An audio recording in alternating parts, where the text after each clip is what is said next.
Hey guys, I'm back. Today we're going to talk about a new floodplain ordinance that came into effect on March 7th of 2023. So stick around, you're going to want to hear about this.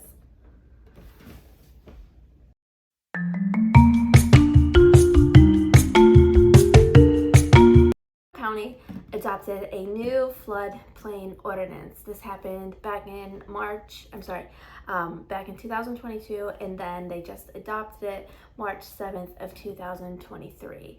And since its adoption, it has been causing a lot of waves and craziness down here in the Florida Keys.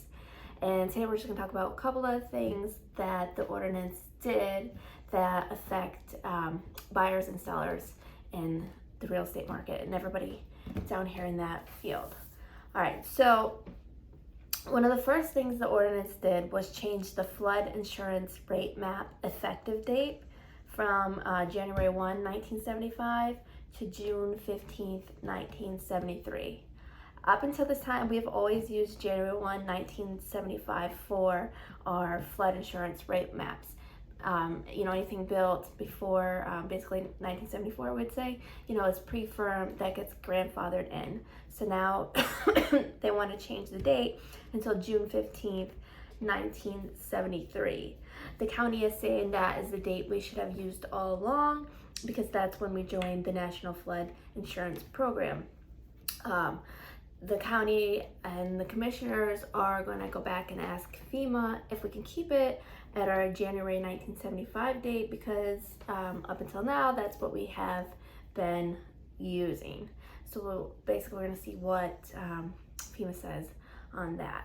All right, so the second thing that the ordinance changed was the eliminating of construction materials for enclosures in VE zones, and coastal A zones for the downstairs enclosures. So if you have a downstairs enclosure in a V zone or an A coastal zone, you're gonna have to do it only with screens and lattice. So before that, we were able to use breakaway walls and vents, and now the new ordinance says, no, you can't do that. Now you have to use screens and lattices. And a lot of people are not happy with that, and they're asking the commissioners again to go back to FEMA and see if we can get that removed. Although some people did say that maybe that was like just a building requirement from the building code. So we'll see how that plays out as well. So for new construction right now, for your downstairs enclosures, you're gonna have to use a screen or a lattice. You're not gonna be able to enclose it, how they have done previously with some breakaway walls and vents. The third item that was discussed and brought into attention from this ordinance was the limited enclosures design for flood elevation to 299 square feet.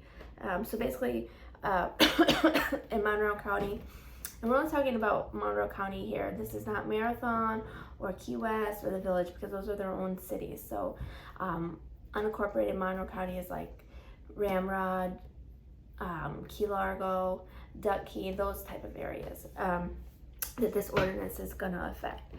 So in those areas, the downstairs enclosure can only be 299 square feet, and that's what they've been doing. What the commissioners explained to us is that a while back, Monroe County was in deep trouble for not being compliant with FEMA, and one of the things they did to help remedy it is say, hey, okay, we're gonna make our downstairs closures only 299 square feet. And we've been doing that all along. And what the public now is asking is that since we are in compliance and we are, in good behavior here in the county, that we go back to FEMA and ask, can we get that removed and be able to enclose a larger portion of our downstairs enclosures? And, they're saying that, Marathon and Key West, all of them are able to do this, without an issue. So why shouldn't we be able to? The number 4, it's a big issue that came from this ordinance, is the transfer of ownership inspections. Now, they did have this program before. Basically, they were going to inspect the downstairs enclosure on the transfer of ownership. However, it was never being enforced. And this is kind of really gets confusing in this section here. So now they're saying they're going to enforce this inspection, that sellers are going to have their downstairs enclosures inspected prior to the sale.